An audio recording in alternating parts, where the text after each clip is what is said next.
A guerra na Ucrânia começou como um verdadeiro blitzkrieg, com a Rússia tentando ocupar a capital em apenas alguns dias e incapacitar o governo ucraniano. No entanto, como sabemos, não foi assim, já que erros logísticos e estratégicos se acumularam. A chamada Operação Militar Especial virou uma guerra de atrito, onde ambos os lados estão direcionando quantidades incríveis de pessoal, equipamentos, dinheiro e pesquisa para conseguir uma pequena vantagem, e agora essa vantagem pertence, em última análise, à Ucrânia. O motivo? Ao se defender, a Ucrânia lançou uma devastadora campanha de guerra assimétrica contra a Rússia em múltiplas frentes, usando métodos de baixo custo e criando maneiras inovadoras de desgastar a capacidade da Rússia de manter uma ofensiva. E a má notícia para a Rússia é que, a cada novo dia, a Ucrânia está ficando um pouco melhor em conduzir a guerra em desvantagem.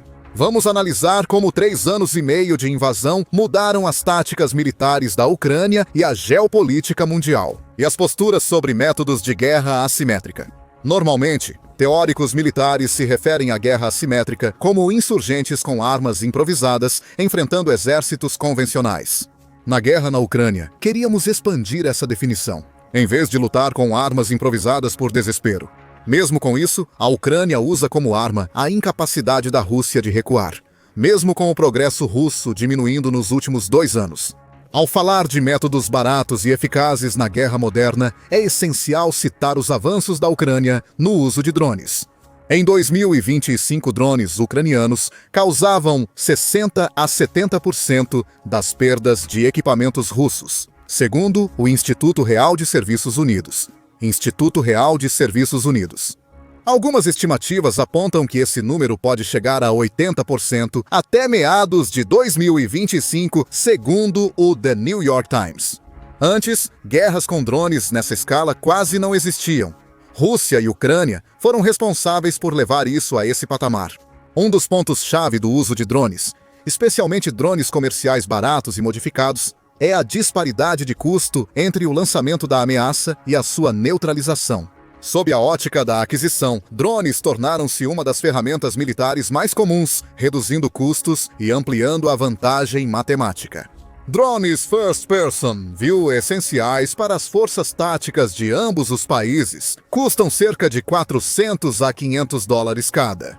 Mesmo com algumas modificações para acoplar armamentos ou equipamentos melhores, estima-se que os modelos mais avançados raramente ultrapassam valores de 4 dígitos. Ainda assim, essas armas baratas e descartáveis estão destruindo rotineiramente tanques russos que custam entre 15 milhões e 4 milhões de dólares cada, ou até mesmo sistemas de artilharia no valor de 5 milhões de dólares. Um enxame de drones pode neutralizar totalmente um radar avançado ou um bombardeiro nuclear que custa milhões com seu armamento. A Operação Teia de Aranha, executada em 1º de junho de 2025, mostrou o quão práticos os drones são.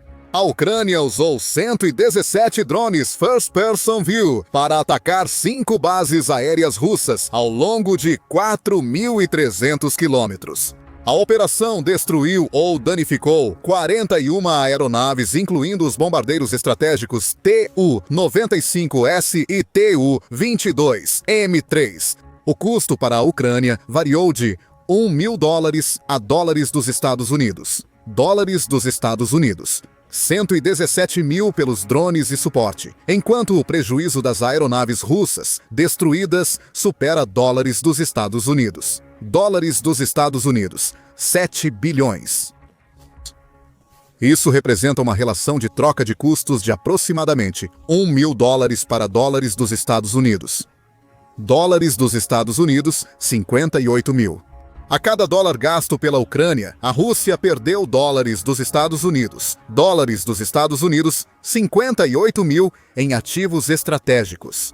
Essas são as plataformas que a Rússia usaria para lançar mísseis de cruzeiro ou bombardeiros contra cidades ucranianas. Isso levou anos para ser feito e não pode ser substituído por sanções e restrições atuais. Mas a revolução dos drones vai além de destruir equipamentos caros, reescrevendo o cálculo psicológico do combate moderno. Todo comandante de tanque russo sabe que um drone de $400 pilotado, basicamente por um adolescente com um controle de videogame, pode destruir seu tanque de $3 milhões e acabar com a vida de sua tripulação. Pilotos russos que voam perto de territórios controlados pela Ucrânia enfrentam sistemas de defesa aérea e enxames de drones que tornam cada vez mais sombrios os cálculos de probabilidade de sobrevivência. Em setores como na Batalha por Dobropilia, relatos dizem que de cada 10 soldados russos que avançavam, só um sobrevivia tempo suficiente para se render. Isso foi alcançado graças a uma ampliação pura e simples das capacidades de desenvolvimento e produção do lado da Ucrânia. Em 2022, a Ucrânia produziu cerca de 5.000 drones. Até 2025, o país espera produzir mais de 45 milhões de unidades por ano, podendo atingir 10 milhões se houver financiamento e componentes. Isso representa um aumento de 3.750 vezes na capacidade de fabricação em apenas 3 anos.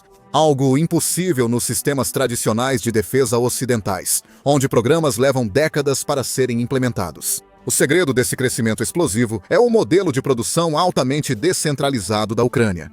Centenas de empresas de tecnologia ucranianas atuam com sistemas não tripulados, apoiadas por uma rede de fornecedores que inclui grandes corporações e oficinas de garagem. Quando uma equipe descobre uma melhoria, como um mecanismo explosivo melhor, um sistema de orientação mais eficiente ou uma contramedida contra interferências, essa informação se espalha rapidamente na rede por plataformas como o Sistema de Coordenação de Informações Brave One. A Ucrânia usa esses drones em táticas de enxame cada vez mais eficientes, difíceis de neutralizar pelos métodos atuais. Abuso de enxames. A maior desvantagem dos sistemas de defesa aérea tradicionais é lançar um míssil interceptador de longe contra alvos valiosos, como bombardeiros, caças ou mísseis balísticos. Na etapa final do trajeto, isso só se aplica se o alvo for uma entidade milionária que pode ser neutralizada com um único golpe. Enxames de drones são o oposto, máquinas voadoras baratas e intercambiáveis que não param de chegar. Usar um interceptador aqui é desperdiçá-lo. Enxames de drones são mais vulneráveis ao fogo de metralhadoras e armas tradicionais por serem mais lentos e voarem baixo.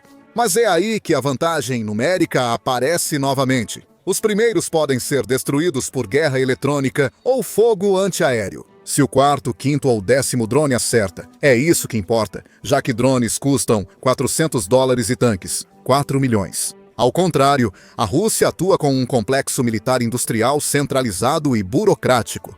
Apesar da mídia estatal admitir a necessidade de 120 mil engenheiros para os militares, o modelo distribuído da Ucrânia transforma cada oficina em um polo de inovação.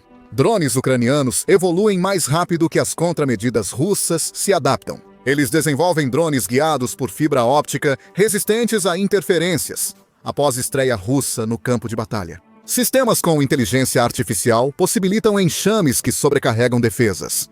Com ciclos de desenvolvimento semanais, cada iteração supera a anterior. A guerra naval com drones está praticamente no mesmo barco, com um trocadilho intencional. Os drones navais, 20 mil a 30 mil dólares, conforme a configuração. Programadores obrigaram toda a NATO e a frota russa do Mar Negro a recuar da base principal em Sebastopol. Navios de guerra de centenas de milhões de dólares precisam se esconder em portos distantes e ficam ineficazes contra ameaças mais baratas que um carro de luxo. Para comparar, a Ucrânia quase não tinha marinha no início da guerra. Ainda assim, recuperou o controle das rotas no Mar Negro e restaurou as exportações de grãos ao nível pré-guerra. Isso é o melhor exemplo de guerra assimétrica. Embora drones operem em baixa altitude e não sejam eficazes contra a força aérea russa, a Ucrânia conseguiu reforçar essa fraqueza. Com doações dos aliados ocidentais, a Ucrânia recebeu sistemas Patriot e outras baterias de apoio, o que fez a Rússia adiar o uso de seus aviões até instalar defesas mais estruturadas. A Rússia, que tinha cerca de 1.400 aeronaves de combate no início da guerra, não conseguiu usá-las de forma significativa. A maioria das aeronaves lança bombas planadoras de médio alcance para evitar perigo, reduzindo a capacidade da Rússia de controlar a linha de frente. A Rússia passou a usar armas de longo alcance, mas as defesas em camadas e a interferência eletrônica foram novamente essenciais. O Centro de Estudos Estratégicos e Internacionais, ou Centro de Estudos Estratégicos e Internacionais, compilou um relatório que sugeriu que as defesas aéreas ucranianas alcançaram uma taxa média de interceptação acima de 85% contra mísseis e drones russos. Entre setembro de 2022 e 2024, a Ucrânia se defendeu com sucesso de 11.500 mísseis russos. A Ucrânia não só defendeu seu espaço aéreo, mas também desmontou as defesas aéreas da Rússia.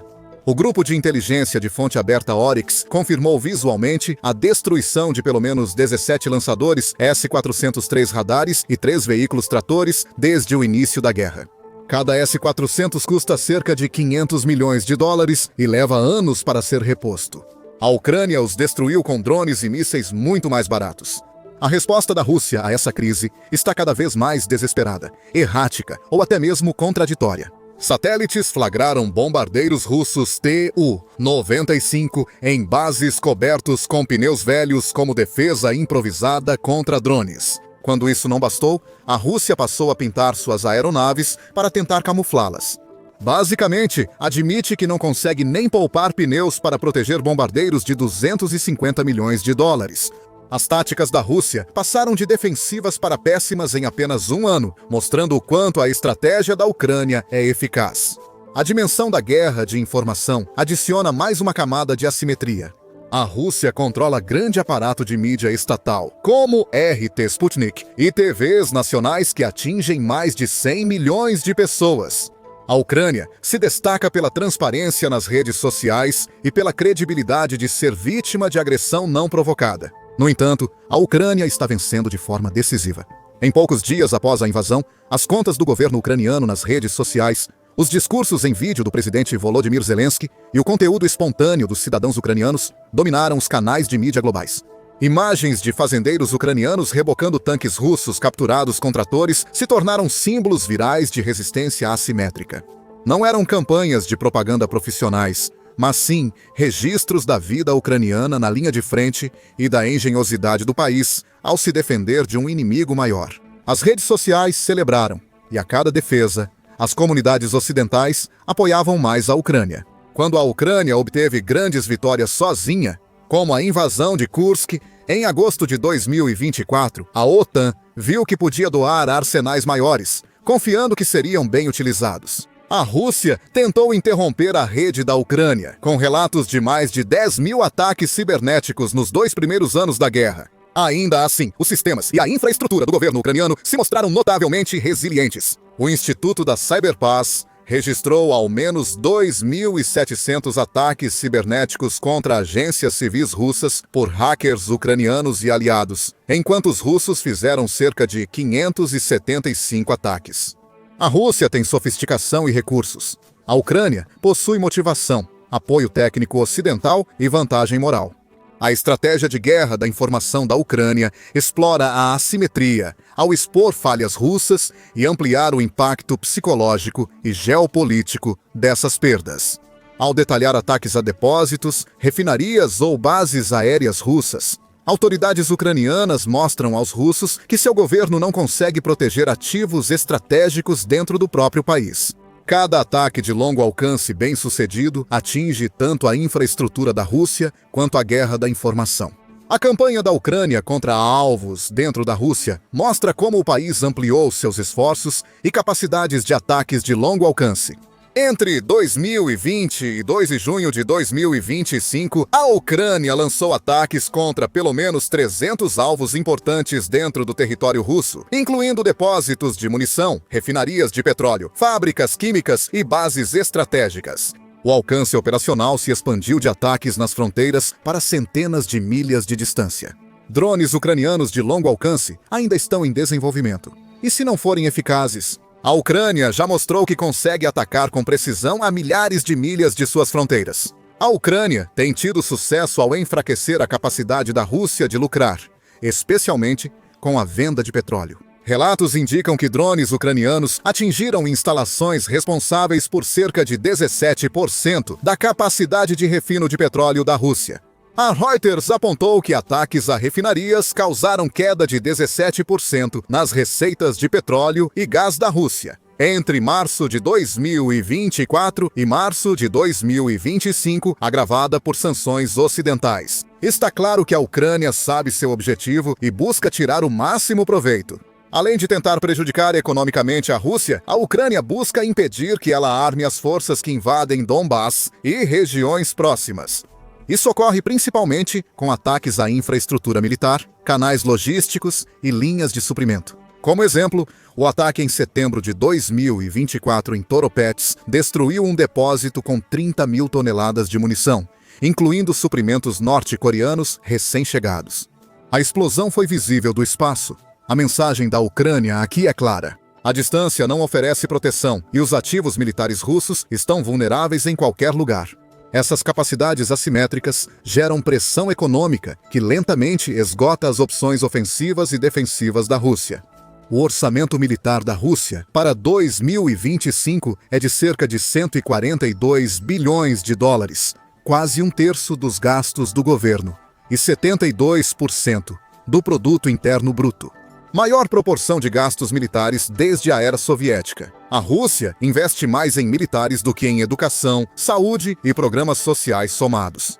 Mas o orçamento também tem acréscimos ultra-secretos que provavelmente elevam os gastos militares reais para mais de 40% do orçamento total do governo. Isso mostra a gravidade da situação da Rússia, já que o alto gasto não resulta em sucesso no campo de batalha. Vamos voltar às confirmações visuais da OREX que sugerem isso. A Rússia perdeu mais de 13 mil blindados, incluindo cerca de 4.150 tanques desde o início da invasão até outubro de 2025. O analista militar Andriy Tarasenko alertou que as reservas russas de equipamentos reparáveis podem acabar em 12 a 18 meses. A não ser que a produção suba para 700 a 1.000 blindados anuais, a Rússia produz cerca de 250 tanques T-90M e 460 veículos BMP-3 por ano. A matemática não favorece a Rússia, que agora precisa usar equipamentos cada vez mais antigos dos estoques. Depois de começar com T-72, T-80S e T-90S relativamente modernos, a Rússia passou a usar T-62S em maio de 2022. Em abril de 2023, as forças russas usavam T-55 tanques em serviço desde os anos 1950. A assimetria econômica envolve mais que os custos dos equipamentos. A produção distribuída de drones na Ucrânia mantém os custos marginais baixos, mesmo com maior produção. A Rússia enfrenta custos maiores ao esgotar estoques soviéticos e depender de produção interna mais cara, dificultada por sanções que restringem componentes avançados. Receitas de petróleo e gás da Rússia, antes 30 a 50% da renda do governo, caíram 35% em um ano. Até meados de 2025, sanções da União Europeia baixaram o preço do petróleo russo em 15% para dólares americanos, 124 por barril. Enquanto isso, a Rússia precisa apertar sua própria população. Em janeiro de 2026, a Rússia elevará o imposto sobre valor agregado de 20% para 22%, destinando a receita extra principalmente à defesa. O custo humano agrava a pressão econômica. Fontes afirmam que a Rússia teve mais de 1 milhão de baixas desde o início da invasão. A taxa diária de baixas da Rússia subiu de 560 no início da guerra para mais de 1.300 até 2025. Cada baixa exige compensação, tratamento médico ou treinamento de substitutos. Isso ocorre porque, em 2025, as Forças Armadas Russas usarão 3% da força de trabalho nacional, 40% a mais que em 2020. Homens em idade ativa, retirados sistematicamente de atividades produtivas. Somado ao êxodo de cerca de 1 milhão de russos que deixaram o país só em 2022. A Rússia simplesmente está ficando sem pessoas para trabalhar em sua indústria ou ingressar no exército. E mesmo esse complexo militar industrial não está realmente produzindo resultados. Com pouco avanço na linha de frente, as exportações militares russas sumiram até 2024. Clientes potenciais viram o equipamento russo ser destruído pelas forças ucranianas e decidiram procurar alternativas. Com a produção militar parada, contratados aceitam contratos abaixo do mercado, ou arriscam ser fechados pelo governo russo ou sofrer consequências piores. A Rússia admitiu que a queda de receita e desafios demográficos sobrecarregaram as Forças Armadas ao anunciar corte no orçamento militar para 2026. Reduzir gastos militares enquanto a Ucrânia cresce é receita para a derrota no campo de batalha. Os gastos militares da Ucrânia subiram de 6 bilhões em 2021 para mais de 70 bilhões até o fim de 2025. Zelensky afirmou que só a aquisição militar custa 25 bilhões de dólares, destacando a importância dessa estratégia. E enquanto a Ucrânia está aumentando seu orçamento exponencialmente e usando táticas assimétricas para torná-lo mais eficaz no curto prazo, a Rússia está sendo forçada a reduzir seu próprio orçamento militar em meio a grandes gargalos institucionais. Esses efeitos da guerra assimétrica podem se acumular com o tempo. A produção descentralizada e a inovação rápida fazem com que as capacidades ucranianas estejam sempre em evolução.